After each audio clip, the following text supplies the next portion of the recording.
போன ஆட்சிக்கும் இந்த ஆட்சிக்கும் என்னப்பா வித்தியாசம் அப்படின்னு கேட்டால், நிறைய துணை நடிகர்களுக்கு இந்த ஆட்சியில் அதிகமாக இடம் கிடைக்காமல் போய்விட்டது அப்படிங்கிறது தான். நிறைய பிரச்சனைகள் இருக்கும். திடீர்னு பார்த்தா ஒரு வீடியோவை களமிறக்குவாங்க. அது என்னென்னா, துணை நடிகர்களை வச்சு எங்களுக்கு என்னெல்லாம் செஞ்சு கொடுத்தாங்க தெரியுமா? சமூக நீதி இல்லாட்டி ஆதி திராவிடர்கள் சார்பாக இருக்கக்கூடிய நிறைய ஹாஸ்டலுக்கு போய் அங்கெல்லாம் சாப்பாடு எப்படி இருக்குன்னு தெரியுமா அப்படிலாம் சொல்லி சாம்பாரெல்லாம் நக்க வச்சு, அதில் டிடி அவர்கள் சொன்ன டைலாக், வாவ் இந்த சாம்பாரா உங்கள் கைக்கு மோதிரம் போடலாம், உலக புகழ் பெற்ற அந்த டைலாக்னால அவ்வளோ நாள் டிடி அவர்கள் சம்பாதிச்சு வச்ச நற்பெயர் எல்லாத்தையுமே அந்த ஒரே தொகுப்பாளினியாக மாறி மொத்தமாக க்ளோஸ் பண்ணிட்டாங்க. ஆனால் இப்போ அப்படி நடக்கலை. கடைசியாக நேற்று கூட முதலமைச்சர் விஜய் அவர்கள் திடீர்னு ஆய்வுக்கு போனார். அங்கே இருக்கக்கூடிய ஆய்வு அப்படிங்கிறதெல்லாம் 1 மணி நேரத்துக்கு இல்லாட்டி 10 மணி நேரத்துக்கு முன்னாடி சொல்லப்பட்டு எல்லாத்தையும் அரேஞ்ச் பண்ணி வைங்கப்பா அப்படிலாம் கிடையாதான். வெறும் 5 நிமிஷத்துக்கு முன்னாடி தான் தெரியுதான் அங்கே முதல்வர் விஜய் அவர்கள் வரப்போகிறார்கள் அப்படின்னு சொல்லி. அப்படி அந்த ஆய்வு நடக்குது. அந்த ஆய்வு நடந்த உடனே அங்கே இருக்கக்கூடிய மாணவர்கள் என்ன பேசுகிறாங்க அப்படிங்கிறத ரொம்ப கவனமாக கேட்டுக்கொண்டு இருக்கிறார் விஜய் அவர்கள் அப்படிங்கிற வீடியோ நேற்று வெளியானது. அதுவும் அந்த மாணவன் ரொம்ப சூப்பராக அங்கே என்ன அவலங்கள் நடந்துட்டுருக்கு, அவங்களுக்கு எப்படியான சாப்பாடு, அதுவும் புழு நெறியக்கூடிய சாப்பாடெலாம் நாங்கள் சாப்பிட்டுட்டு இருந்தோம் அப்படின்னு சொன்னது எல்லாமே பெரிய ஒரு வரவேற்பு மட்டும் கிடையாது. அது நின்று கவனிச்சிட்ருக்காரு அப்படின்னு சொன்னால், இன்றைக்கி அதற்கான சரிப்படுத்தக்கூடிய ஆணையை கொடுத்திருக்கிறார் முதல்வர் விஜய் அவர்கள் அப்படின்னு சொல்லக்கூடிய செய்தி உண்மையில் வியப்படைய வைக்கிறது. பார்க்கலாம் என்னென்ன அடுத்தடுத்த சம்பவங்கள் செய்யப்பட போகிறது அப்படின்னு சொல்லி. இது தமிழ் பொக்கிஷம் வழங்கும் ஆழமான அரசியல் சதுரங்கம்.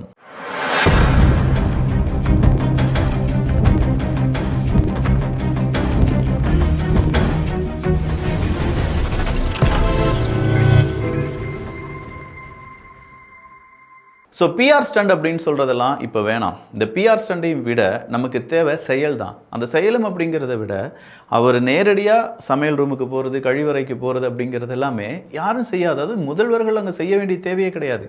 இப்போ இருக்கக்கூடிய இல்லாட்டி சமீபத்தில் தமிழ்நாட்டை ஆட்சி செய்த முதல்வரில் இவர் தான் போய் மாணவர்கிட்ட பேசுகிறாரு, மாணவர்களுடைய குறையை கேட்டுக்கொள்கிறார், அங்கே இருக்கக்கூடிய பிரச்சனைகள் என்ன அப்படிங்கிறத காது கொடுத்து கேட்குறார். தள்ளி விடுங்கப்பா அவர் அதிகமாக பேசுகிறார் அப்படின்னு சொல்லி எந்தவித பந்தாவும் இல்லாமல் யதார்த்தமாக அங்கே இருக்கக்கூடிய பிரச்சனைகளை கேட்டு தெரிந்த பின்னர் அதற்கான அரசாணை அப்படிங்கிறது வெளியிடப்படுகிறது.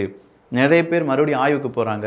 முதல்வர் விஜய் அவர்கள் போனதுக்கு பிறகு அங்கே சாம்பார் இல்லாட்டி இந்த பிரச்சனைகள்லாம் எதுவுமே வேணாம்ப்பா, எப்போ சப்பாத்திலாம் போட்டுட்டு இருந்தீங்களோ அதே மாதிரி மறுபடியும் ஃபுட்டை மாற்றுங்க, அங்கே இருக்கக்கூடிய மாணவ மாணவிகளுக்கு போதுமான அளவு ஹைஜீனான சாப்பாடு, அதே மாதிரி அவங்களுடைய கழிப்பறையிலேருந்து சமையல் வரை எல்லாமே ரொம்ப பியூராக இருக்கணும், ரொம்ப தெளிவாக ரொம்ப சுத்தமாக இருக்கணும் அப்படிங்கிற உத்தரவு எல்லாமே பறந்திருப்பது மாற்றத்திற்கான ஒரு வித்து தான். ஆனால் இந்த நேரத்தில் கூட சில எம்எல்ஏக்கள் அவங்களுடைய அதீத ஆசையால் இல்லாட்டி என்ன வேணாலும் செய்யலாம், இப்போ நம்மளெல்லாம் யார் தட்டி கேட்க போகிறாங்க அப்படிங்கிற மாதிரியான ஒரு வீடியோ பதிவாகி இருந்தது. அதில் தாவைக்காவை சார்ந்த சில நபர்கள் ஒரு ஸ்கூலுக்கு போய் அதை ஆய்வு பண்ணி அதை ரீல்ஸாக வெளியில் விடுறாங்க. இன்னொருத்தர் என்ன செய்கிறாரு, அங்கே இருக்கக்கூடிய மழலையர்கள் ஸ்கூலுக்கு போய் விஜய் அவர்களுடைய புகைப்படத்தை வைக்கிறார். அவங்களுக்கு ஃப்ரீயாக என்னெல்லாமல் கொடுக்குறாங்க, அதுலேயும் விஜய் அவர்களுடைய புகைப்படம் இருந்தது என்பது குறிப்பிடத்தக்கது. இந்த மாதிரி அரசியல் கேம்பெயின் நடத்துவது அப்படிங்கிறதெல்லாம் வேணாம். தாவேக்காக்கு அது ஒத்து வராது. பள்ளிக்கல்வித்துறை அமைச்சர் ராஜ்மோகன் அவர்களும் அதை தெளிவாக சொல்லிவிட்டார். அதையும் தாண்டி சில எம்எல்ஏக்கள் நான் பிடிச்ச முயலுக்கு 3 கால் தான், என்னையெல்லாம் ஏற்று உன்னால் பேசிட முடியுமா, நாங்களாம் எவ்வளோ நாள் விஜய் அண்ணாக்காக உழைச்சிருக்கோம் அப்படின்னு சொல்லி வரலாம். விஜய் அண்ணாவுக்காக உழைத்தது அப்படிங்கிறத போய் இப்போ மக்கள் உங்களெல்லாம் பார்த்து கொண்டிருக்கிறார்கள் அப்படிங்கிற எண்ணம் வர வேண்டும். மக்களுக்கு தான் உங்களுடைய அரசியலாக இருக்க வேண்டுமே தவிர உங்களுடைய அரசியலை மக்கள் பார்க்க வேண்டும், பார்த்தாக வேண்டும் அப்படின்னு சொல்லி நீங்கள் திணிக்கக்கூடாது. அப்படி திணித்தீர்கள் என்றால் உங்களை ஈஸியாக தூரத்தள்ளி போட்டுருவாங்க, பார்த்துக்கோங்க. இப்போ தாயா நம்ம கார்த்தி சிதம்பரம் அவர்கள் இருக்கார்ல, பொதுவாகவே நான் நிறைய தடவை சொல்லியிருக்கேன், எனக்கு மற்ற அரசியல்வாதிகளை விட கார்த்தி சிதம்பரம் அவர்கள் உண்மையை ஓப்பனாக பேசக்கூடிய நபர் அப்படிங்கிறதுல மாற்றுக்கருத்துலாம் கிடையாது. அது காங்கிரஸுக்கே பேக்ஃபயர் ஆனாலும் சரி, இல்லாட்டி திமுகவுக்கு பேக்ஃபயர் ஆனாலும் சரி, நேரடியாக அவர் சொல்லி முடிச்சிடார், இதுதான் மேட்ரு அப்படின்னு சொல்லி. இன்றைக்கி அதே மாதிரி ஒரு கருத்தை பதிவு பண்ணியிருக்காரு, திமுகவுக்கு பாஜக ஆசையை காண்பிக்கிறது அப்படின்னு சொல்லி. ஆசையை காண்பிக்கிறார்களா? ஐயோ ஆமாய்யா, பாஜகவும் திமுகவும் ஒன்றிணைய போகிறார்கள். அடுத்ததாக டீலிமிட்டேஷன்லாம் திமுக கொஞ்சம் தான் எதிர்க்கும், தாவேக்கா எதிர்க்கிறார்களா அப்படிங்கிறத பார்த்துட்டு பாஜக நமக்கு எதிராக திரும்புமா அப்படிங்கிறதெல்லாம் பார்த்துட்டு அதன் பிறகு தான் திமுக அவங்களுடைய வேலையை ஆரம்பிப்பாங்க. இப்போ திமுக பாஜகவினுடைய கூட்டணி அப்படிங்கிறது கிட்டத்தட்ட உறுதி செய்யப்பட்டு விட்டது, அதுக்கான எல்லா அறிகுறிகளையும் எங்களால் பார்க்க முடிகிறது அப்படின்னு சொல்லி யார் சொல்லியிருக்காங்க? கார்த்திக் சிதம்பரம் அவர்கள் சொல்லியிருக்காங்க.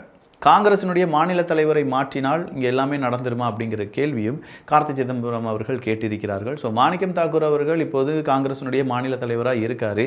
அது கார்த்தி சிதம்பரம் அவர்களுக்கு பிடிக்கலையா, இல்லை மறுபடியும் ஒரு பவர் சென்டர் வேறு ஏதாவது இருக்கா அப்படிங்கிறது தெரியலை. இந்த நேரத்தில் அடுத்ததான் நம்ம கவனிக்க வேண்டிய விஷயம் என்ன அப்படின்னு பார்த்தீங்கன்னா, அம்மா உணவகம் தான்.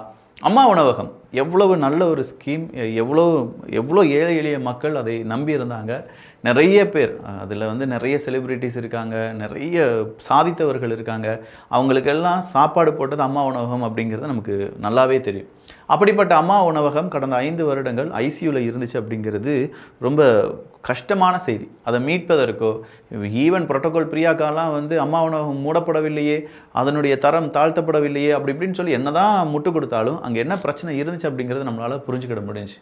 ஆனால் இப்போ சென்னையில் இருக்கக்கூடிய 383 அம்மா உணவகங்களிலும் சேர்த்து ஒரு நாளில் சாப்பிடுவோரின் சராசரி எண்ணிக்கை 67,166 இருந்து 1,04,102 அப்படின்னு சொல்கிற அளவுக்கு உயர்ந்திருக்கிறார்கள். கடந்த ஏப்ரல் மாதத்தில் சென்னை அம்மா உணவகங்கள் மூலம் 87,60,489 ரூபாய் வருவாய் கிடைத்திருந்த நிலையில் தற்போது அது 1,35,78,548 ரூபாயாக அதிகரித்துள்ளது. இதை சென்னை மாநகராட்சி சொல்கிறாங்க. புரியுதா சார்? இது மாற்றம் சார், இது மாற்றம் இல்லை அப்படின்னு சொல்லி யாராவது இதெல்லாம் மாற்றமாக நாங்கள் சொல்லுவோமாடா அப்படின்னு கேட்டால் சொல்லுவீங்க. ஆனால் இப்போ சொல்ல மாட்டீங்க, எப்போவாவது சொல்லுவீங்க. ஓமந்தூர் அரசு பல்நோக்கு மருத்துவமனையில் அதி அழுத்த பிராணவாயு சிகிச்சை மையத்தில் முதல்வர் விஜய் மற்றும் நடிகை த்ரிஷா, நடிகர் பிரகாஷ்ராஜ் நடித்த கில்லி படத்தை பார்க்கும் வசதி தொடங்கப்பட்டுள்ளது. இதை யார் போட்டிருக்காங்க அப்படின்னா, அவர் வெறும் ஒரு பெரிய ஃபயர் விடக்கூடிய ஒரு நபர். அவரை தன்னைத்தானே ஊடகவியலாளர் சொல்லிக்கிடுவார். அவர் வந்து பெரிய அளவில் திமுகக்காக பேசக்கூடிய நபர். இப்போ என்ன சொல்லியிருக்காருன்னா, அதி அழுத்த பிராணவாயு சிகிச்சை, அந்த பிராணவாயுனா ஆக்சிஜன், அது சம்மந்தமான சிகிச்சை அப்படிங்கிறது கொடுக்கப்படும் போது திரையில் கில்லி படம் போட்டிருந்த மாதிரி நேற்று முந்தானத்தில் ஒரு ஃபோட்டோ பயங்கரமாக வைரல். அதுவும் வீடியோவாக எடுத்து பாருங்கள், கில்லி படத்தெல்லாம் ஓட விட்டுருக்காங்க அப்படின்னு சொல்லி. அதற்கு சன் டிவிக்காரங்களே ஒரு ப்ரூஃபை கொடுத்துருக்காங்க. அந்த ப்ரூஃபில் என்ன தெரியுமா சொல்லியிருக்காங்க, அங்கே படுக்கக்கூடிய அந்த நோயாளிகள் இருக்காங்கள்ல, அவங்களுடைய பாடியில் ஏகப்பட்ட ரியாக்ஷன் வரும். அவங்க மனதளவுலேயும் பாடியிலையும் பல ரியாக்ஷன்ஸ் அப்படிங்கிறதெல்லாம் தாங்குவதற்கும் அவங்களுக்கு என்ன பிடிச்சிருக்கோ அதை நாங்கள் பென்ட்ரைவில் போட்டு இந்த டிவியில் போட்டு விடுவோம். அது வந்து ஃபாரின்லேயும் போனாலும் சரி, இங்கே வந்தாலும் சரி, இதுதான் ப்ரொசீஜர். அதுக்காக நிறைய வீடியோஸ் இல்லாட்டி பாடல்கள், செய்திகள் எது வேணாலும் நாங்கள் போட்டுவிடுவோம் அப்படின்னு சொல்லியிருந்தாங்க. அந்த மாதிரி தான் கில்லி படம் போடப்பட்டிருந்தே தவிர அதுக்காக கில்லி படம் மட்டும்தான் போடுவாங்கங்கிறது கிடையாது. இது கூட தெரியாமல் நீங்கள்லாம் ஊடகவியலாளராக இருக்கிறீர்களே அப்படின்னு சொல்லி நிறைய பேர் கேள்வி கேட்டுட்டு இருக்காங்கய்யா. இந்த கேள்வியெல்லாம் நீங்கள் கேட்கணுமா? முட்டு கொடுத்தோமா, 200 ரூபாய் வாங்கினோமா அப்படின்னு சொல்கிறத விட்டுட்டு, இப்போ அடுத்ததாக வந்திருக்கக்கூடிய இன்னொரு செய்தி, பார்ட்டி ஃபண்ட் அப்படிங்கிறது இல்லவே இல்லையே. பார்ட்டி ஃபண்டா? ஐயோ, அதெல்லாம் எங்களுக்கு தெரியவே தெரியாதுன்னு சொல்லிட்டு இருந்தாங்கல்ல. திமுக ஆட்சியில் எந்த ஒரு அனுமதியுமே கிடைக்காது, பார்ட்டி ஃபண்ட் இல்லாமல் எந்த ஒரு அனுமதியுமே கிடைக்காது. நேற்று கூட ஆம்னி பஸ்ஸினுடைய தலைவர்கள் பேசினாங்களே, 40 பஸ்ஸுக்கு நாங்கள் ₹1 கூட லஞ்சம் கொடுக்காமல் ஆர்டிஓலேருந்து எங்களுக்கு அனுமதி அப்படிங்கிறது கிடச்சிருக்கு. இதுக்கு பிறகு நாங்கள் அதீத விலைக்கு டிக்கெட்டை விற்கணும். அரசாங்க ஆம்னி பஸ்ஸில் எந்த மாதிரியான ஒரு டிக்கெட் விற்பனை இருக்கிறதோ, டிக்கெட்டுக்கான ப்ரைஸ் இருக்கோ அந்த ப்ரைஸ்லேயே நாங்களும் கொடுக்க தயாராகி வருகிறோம் அப்படின்னு சொன்னாங்க பாருங்கள். ஊழல் இல்லை, லஞ்சம் இல்லை அப்படின்னா நாங்களும் திருந்துகிறோம், எங்களுக்கும் எக்ஸ்ட்ரா பணம் செலவழிக்க வேண்டாம், இது ரொம்ப நல்லா இருக்கே அப்படிங்கிற மாதிரி இருக்குல்ல. அப்போ பார்ட்டி ஃபண்டு அப்படிங்கிறது ஒரு அமைச்சரே தனியாக ஒரு ஆஃபீஸ் போட்டு பார்ட்டி ஃபண்டு வாங்கிட்டு இருந்தாராம். இப்போ இருக்கிற தாவை காட்சியை பார்க்கும்போது ஆச்சரியமாக இருக்குது. எங்கேயுமே லஞ்சம் வாங்குறது இல்லை அப்படின்னு சொன்னாலும் கோவை மாவட்டத்தையே ஒரு கரூர் கம்பெனியாக மாற்றி வச்சுருக்காரு. ஒரு அண்டா குண்டாக்கு கூட எங்களை நம்ப மாட்டுறாங்க, அதனால தான் நான் கட்சியிலிருந்து வெளியில் வந்துட்டேன்.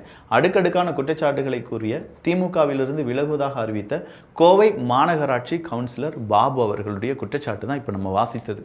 ஸோ எந்த அளவுக்கு பார்ட்டி ஃபண்டு திமுகவுக்கு தேவையாக இருந்திருக்கு அப்படிங்கிறதும் இப்போ அது எந்த அளவுக்கு குறைந்திருக்கிறது அப்படிங்கிறத பாபு அவர்கள் சொல்லிட்டாங்க. இதுக்கு நடுவில் அடுத்த ஒரு பெரும் பிரச்சனை, பழனிக்கே விபூதி அடிச்சிட்டிங்களா, பழனிக்கே மொட்டையை போட்டிங்களாப்பா அப்படிங்கிற மாதிரி ஒரு செய்தி நம்ம தமிழ் பட்சத்தில் பதிவு பண்ணியிருந்தோம். அதில் நிறைய பேர் இப்போ திமுகவினுடைய முக்கியமான ஒரு நபர் வீட்டில் இன்றைக்கி சோதனை அப்படிங்கிறது நடந்திருக்கு. பழனி நில மோசடி விவகாரத்தில் புரோக்கர் ஜெயபிரகாஷ் என்பவரினுடைய வீட்டில் இன்னைக்கு சிபிசிஐடி சோதனை செஞ்சுருக்காங்க. இன்னும் பல இடங்களில் சோதனை செஞ்சுருக்காங்க. சார் பதிவாளர் ஜஸ்டின் மணிகண்டனுக்கு நெருக்கமானவர் இந்த நில புரோக்கர் ஜெயபிரகாஷ் அப்படின்னும், அவர் வழியாக இதில் ஏதாவது பேச்சுவார்த்தை நடந்ததா அப்படிங்கிறத விசாரித்து ஏகப்பட்ட இடத்துல என்ன செய்ய ஆரம்பிச்சிருக்காங்க. இப்போ சிபிசிஐடி அதிரடி ரைடு அப்படிங்கிறதெல்லாம் போட ஆரம்பிச்சிருக்காங்க. இதெல்லாம் போடணும் அப்படிங்கிறத விட உண்மையான குற்றவாளி யார் அப்படிங்கிறத கண்டுபிடித்தாகவே வேண்டும். அதில் ஜஸ்டின் மணிகண்டன் மட்டும் கிடையாது, அதுக்கு முன்னாடியே, ஏன்னா அவர் சொல்கிறார் 3ஆம் தேதியே பத்திரப்பதிவுலாம் முடிஞ்சிருச்சிங்க அப்படின்னு சொல்லி. அப்போ 3ஆம் தேதியே பத்திரப்பதிவு முடிஞ்சிருச்சுன்னா அவர் மீது வழக்கு அப்படிங்கிறத போடப்பட வேண்டும். அந்த சார் பதிவாளர் அப்படிங்கிறவரும் அவருடைய பதவியை என்ன செய்யப்பட வேண்டும், சஸ்பெண்ட் பண்ணணும் அப்படிங்கிறதுலாம் இன்றைக்கி பெருவாரியாக உயர்ந்திருக்கக்கூடிய குரல்கள் தான். ஸோ அடுக்கடுக்கான கேள்விகள் தாவேகா பக்கம் இந்த பழனி நில மோசடியை வச்சு நிறைய பேர் கேட்டுட்ருக்காங்க.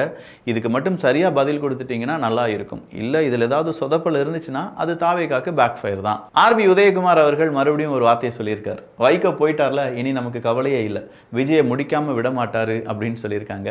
பொதுவாக இந்த உலகக்கோப்பையை நம்ம எடுத்துக்கிட்டோம்னா இந்தியாவை பாகிஸ்தான் தோற்கடித்த வரலாறே கிடையாது அப்படின்னு சொல்லுவாங்கள்ல. ஸோ ப்ரீவியஸ்லி என்னெல்லாம் நடந்திருக்கோ அதை பேஸ் பண்ணி இப்போ இருக்கக்கூடிய ப்ரெடிக்ஷன் அப்படிங்கிறத சொல்கிறது.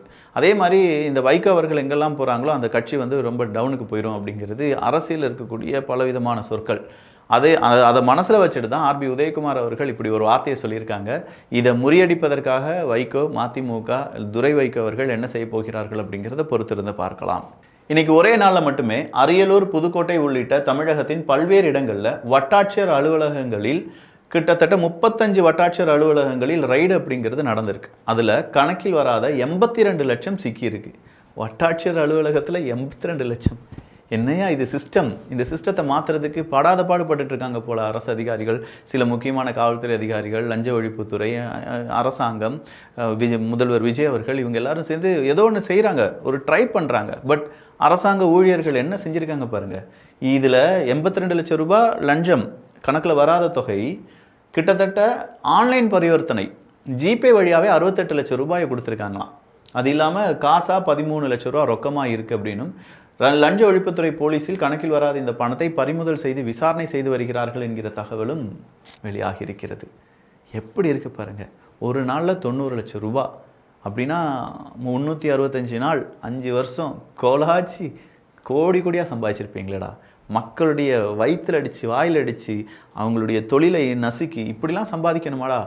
அரசாங்கம் உங்களுக்கு சம்பளம் தருது, அதில் லஞ்சம் கொடுத்தா தான் நாங்கள் இதை செய்வோம் அப்படின்னா எதுக்குடா இந்த மானங்கெட்ட பொழப்பு அப்படின்னு சொல்லி லஞ்சம் வாங்கக்கூடிய அதிகாரிகளை பார்த்து நாம் கேட்க வேண்டிய கேள்விகள் தான். லயோலா மணி அவர்களை ஒரு முக்கியமான பதவியில் போட்டிருக்காரு விஜய் அவர்கள் அப்படின்னு சொன்னேன். விமர்சனம் இருந்தது, நாமும் அந்த விமர்சனம் வச்சோம். அது தப்புன்னு தெரிஞ்சோன்னே அதுக்கு மன்னிப்பு கேட்டோம். இதில் எனக்கு ஒன்றும் பெருசாக தெரியல அப்படின்னு சொல்லி நான் அதில் சொல்லியிருந்தேன். பட் இந்த இடத்துல லயோலா மணி அவர்கள் இன்றைக்கி ஒரு வீடியோ பதிவு பண்ணியிருக்காங்க. அதாவது அடையாறில் உள்ள தமிழ்நாடு பாடநூல் புத்தக கிடங்கின் அவல நிலை. அந்த வீடியோவை எடுத்து பார்த்தீங்கன்னா நம்ம ஸ்கூல் ஸ்டூடெண்ட்ஸ், நம்ம மாணவ மாணவிகள், நம்ம குழந்தைகள் படிக்க வேண்டிய பாடப்புத்தகங்கள் சேமித்து வைக்கக்கூடிய சேமிப்பு கிடங்கு. அந்த கிடங்கினுடைய நிலைமையை நம்ம எடுத்து பார்த்தோம்னா எலி ஓடுது, சாக்கடை நாத்தமாக இருக்குது, அங்கங்கே உடஞ்சிருக்கு, எல்லா இடங்களுமே துர்நாற்றம் வீசக்கூடிய இடமாக இருக்குது, பாலடைஞ்ச பில்டிங் மாதிரி இருக்குது, பல வருஷம் திறக்கப்படாத அறைகள் இருக்கின்றன. திறந்து பார்த்தா வௌவால் வருதா, பேய் வருதா, பிசாசு வருதான்னு கூட தெரியாது. அந்த அளவுக்கு மோசமாக வச்சுருக்காங்கன்னா பாருங்கள், அந்த வீடியோ பார்த்தீங்கன்னா தெரியும். அப்போ எங்களுடைய எதிர்காலத்தை பற்றிலாம் உங்களுக்கு எந்த கவலையும் கிடையாதுலடா, எங்களுடைய புத்தகங்கள் அங்கே அடுக்கி வச்சிருக்கக்கூடிய இடத்த கூட உங்களால் சுத்தமாக வைக்க முடியாதடா அப்படின்னு சொல்லி நம்மளால் கேட்க தோணுதுங்க. பரவாயில்ல லயோலா மணி அவர்களே, இன்னும் உங்களுடைய வேலையை சிறப்பாக செய்யுங்கள். உங்களுக்கான ஆதரவு எப்போதும் இருக்கும். நல்லது செஞ்சால் ஆதரவு, கெட்டது செஞ்சால் கில்லி தான். அப்படிங்கிற போது அடுத்த ஒரு விஷயம் இருக்குது. இந்த லாக்அப் டெத் தமிழ் புக்ஷத்தில் டீட்டெயில்டு காணொலி இருக்குது, உடனே போய் பார்த்துருங்க. அதே மாதிரி பழனி கோயில் அதில் என்ன நடந்துச்சு அப்படிங்கிறது நம்ம தமிழ் புக்ஷத்தில் பதிவு பண்ணியிருக்கோம். பார்க்காத டிபி டியூப்ஸ் தயவு செஞ்சு பார்த்துருங்க. நல்லதை பகிர்ந்து நல்ல சமுதாயத்தை உருவாக்குவோம். நன்றி, வணக்கம்.